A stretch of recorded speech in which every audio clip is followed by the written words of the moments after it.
अनेक सारी बातें इस विभूति योग में पढ़ोगे आप। तुलसी की महिमा देवी सज्जनों और थोड़ी वर्णन करते हैं।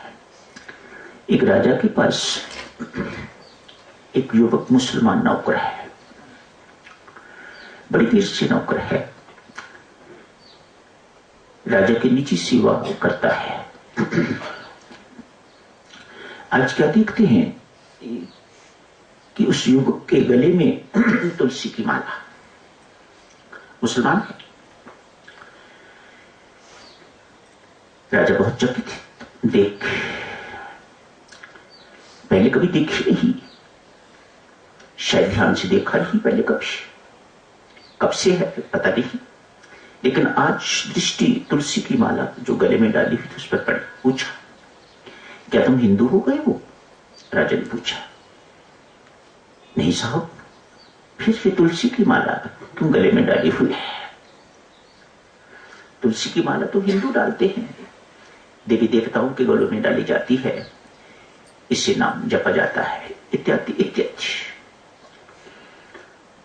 एक मुसलमान युवक ने इसे क्या करना, क्यों डाली हुई है गले में?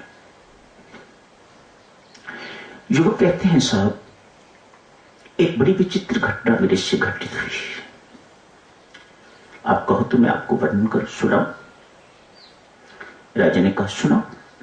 आप बीती, ये मुसलमान आप बीती सुना रहा है। कहते हैं, कुछ वर्ष पहले मैं कहीं घूम रहा था तो मुझे,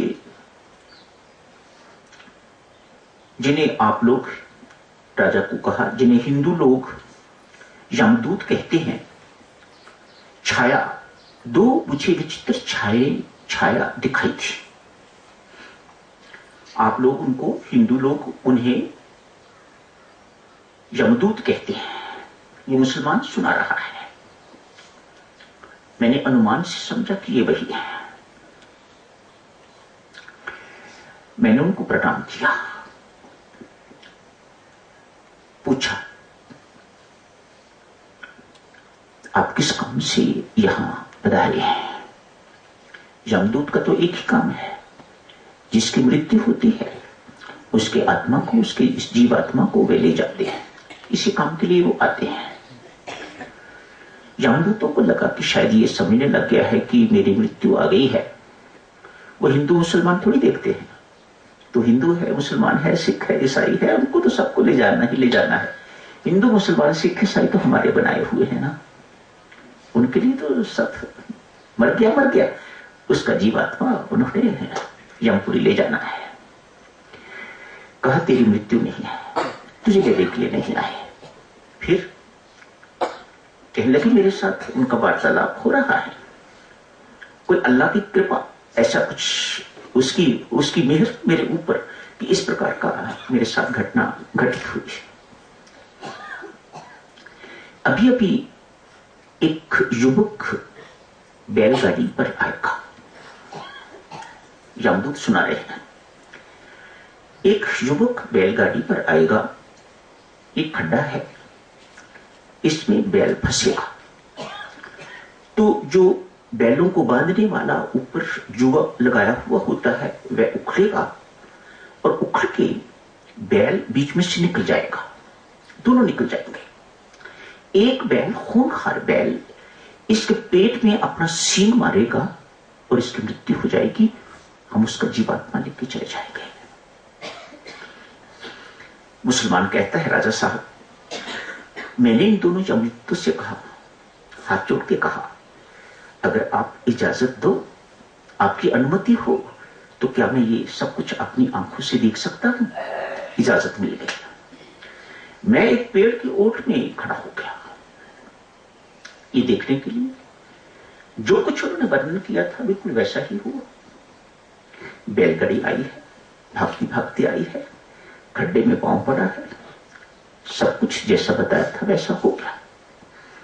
बैल एक ने तेज सींग अपना उसके पेट में मारा, मानो ऐसे पेट फट गया हो, मृत्यु हो गई। लेकिन यमदूत वैसे के वैसे ही खड़े हैं, गे नहीं है। तो मुसलमान लड़का कहता है, मैंने उनसे पूछा कि आप गए क्यों नहीं? उन्होंने कहा, जहां इसकी मृत्यु हुई वहां तुलसी का पौधा था, और जहां तुलसी का पौधा होता है वहां हमारी चलती नहीं है। ऐसे नहीं हम हिंदू अपने घरों में तुलसी का पौधा रखते, कारण है इनके पीछे। हमें पता है या नहीं पता है वह दूसरी बात है, लेकिन कारण है इनके पीछे।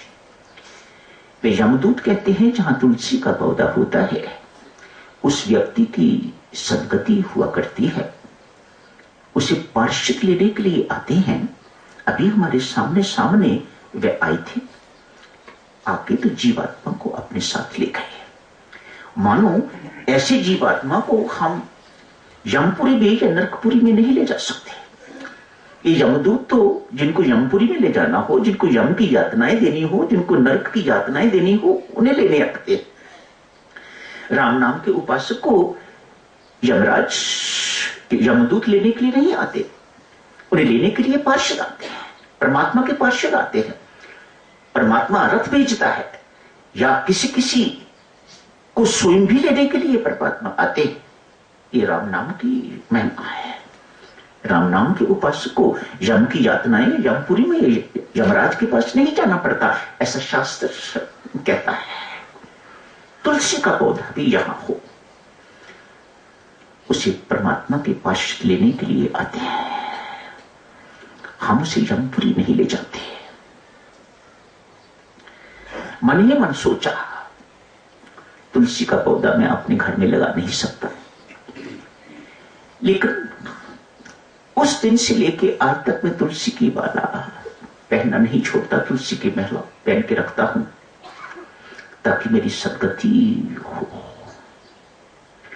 वैसे तो मुझे पता नहीं वो बहिश्त और दोज़ख कहते हैं, उर्दू के शब्द हैं। बहिश्त अर्थात स्वर्ग, उनके ये दो शब्द ही हैं, या स्वर्ग में जाते हैं या दोज़ख नरक में जाते हैं। मैं बहिश्त में जाऊंगा या नरक में जाऊंगा मुसलमान होते हुए मुझे पता नहीं है, लेकिन तुलसी की माला जैसा उन्होंने मुझे कहा है, तुलसी की माला पहने हुए मुझे पक्का यकीन है कि मैं दोज़ख में नहीं जाऊंगा, मैं बहिश्त में जाऊंगा। तो इसी बहाने मुझे स्वर्गलोक के मालिक, देवलोक के मालिक के दर्शन हो जाएंगे। तब से लेके राजा साहब मैं इस माला को पहनता हूं। यहां तो शायद तुलसी उगती नहीं है, लेकिन नीचे प्रत्येक हिंदू घर में जो पुराने लोग हैं, नई पीढ़ियां तो बदल रही हैं, पर पुराने लोग जितने भी हैं साधक लोग, वे सब अपने घर में तुलसी का पौधा लगाते हैं।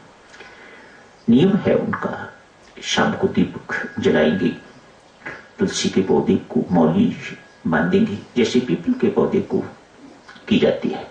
तो ये उनका पूजन का ढंग है, पूजा की विधि है। जारी रखेंगे साधक सेवा। आज 10वें 11वें श्लोक में भगवान श्री ने बहुत बड़ी बात की है। जो प्रीति पूर्वक मेरा भजन करते हैं, ये भजन क्या है? वे नहीं जो खिमी राम गाता है, नहीं, जो प्रीति पूर्वक मेरा भजन करता है उससे मैं बुद्धि योग देता हूं। भजन क्या है और बुद्धि योग क्या है, कल से शुरू करेंगे चर्चा। आज यही समाप्त करने की इजाजत दीजिएगा। धन्यवाद।